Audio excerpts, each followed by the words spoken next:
Here's Brody Brazil. I recently watched and now wanted to talk about the docudrama, The Social Dilemma, that I saw on Netflix. I say docudrama because it is a documentary, but there definitely are dramatic elements that are staged to help tell and visualize and personalize this storyline. Now look, most of us have been on social platforms, one or another, or many of them now, for about a decade, and 10 years is a lot. It's enough to really feel like it's ingrained in our everyday lives. And we feel like we understand the day-to-day of risks and reward that it brings. We think we know all about it. We think it also hasn't changed much over time. And that now it's so deep with us that it's just part of life. But this documentary really got me to think about it in a much deeper way and in new ways. And it's really become an eye-opener to how I view all these social platforms. And let's be honest, we're talking mainly about Facebook, Twitter, Instagram, and to certain other extents, YouTube, as well as TikTok. Now, I don't want to give away the entire documentary. I highly recommend that you watch it on Netflix if you have that access. But I did want to make 3 points here, give you 3 takeaways to discuss. Beginning with number 1, a lot of us think that we're just staring at a phone. And that's the innocent part of this, is that you're only looking at a screen, you dictate it, you're in control, you can turn it on, turn it off, put it down whenever you want. And there's nobody on the other side of that screen. It's just you and the screen. But in reality, there's a supercomputer on the other side of that screen out there. And there's an algorithm on that supercomputer that is working so hard to try to get to know you and predict you better than you know yourself.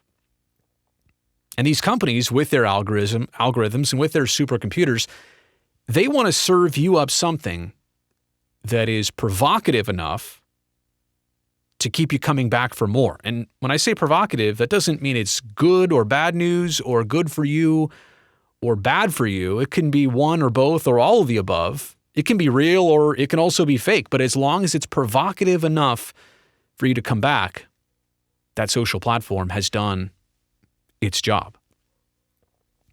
And these platforms are always trying to up the level of interest. If it's the same old thing day after day, you're going to tune out and move on.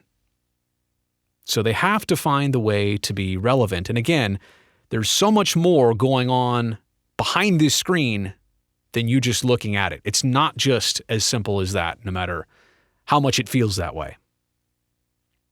Point number 2 is that everybody is getting a different story with their social experiences. I mean, we are trained on traditional media. We think that everybody's watching the same television show, everybody's listening to the same radio program. Nowadays, everybody's hearing the same podcast. But on social platforms, like I said before, everybody is getting served up something. And in reality, it's all unique and it's all catered to you. It's all different. Every user experience is personally tailored.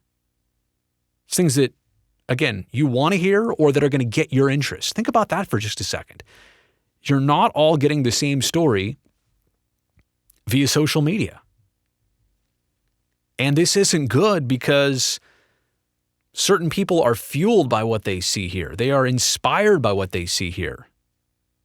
And it can drive people to an extreme. It can put them in an isolation bubble, in a silo. And now they're not hearing both sides. They're not hearing anything outside the little bubble that is created. They're very insulated. And that's an issue. It's been an issue in the last couple of years. It's even more evident here in 2020. And the third and final point is this: having social media ready at any moment is kind of like always having cookies in your pocket. And I think that analogy or something similar to that was actually made in the documentary. Like, we all love cookies. They're not a bad thing. They're a treat.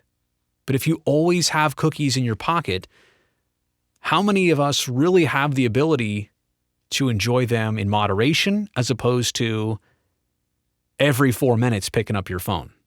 There is an addiction aspect to all of this.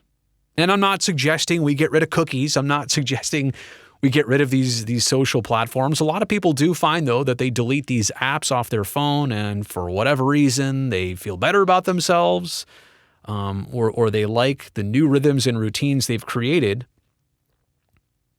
But do we all know how to stop when we need to or when we want to? Do we all have the discipline to do that? Again, these platforms are businesses.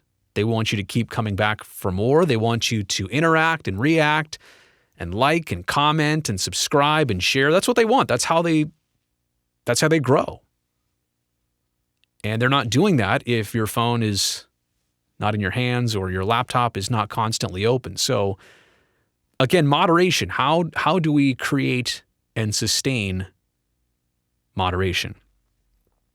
And that's my conclusion. Look, everything is better in moderation. I'm guilty of it. I've spent way too much time on some of these platforms. And yeah, I do it for work mostly. But even then, maybe I could be more efficient. Maybe I could cut back in certain ways. I don't know that our social experiences are being monitored or controlled by anybody outside of us with our best interests. And really, nobody has a long-term experience with social platforms. Like, we've been doing this 10 years. Is that a long time to really know the long-term effects? Absolutely not. We won't know for another 10 or 20 years. What is the effect of being exposed to so much social material on a daily basis? This is a powerful tool. Don't get me wrong. Social media can do good things. Social media can do great things. But it can easily cause just as much harm, and it can easily cause just as much bad if you don't pay attention to it.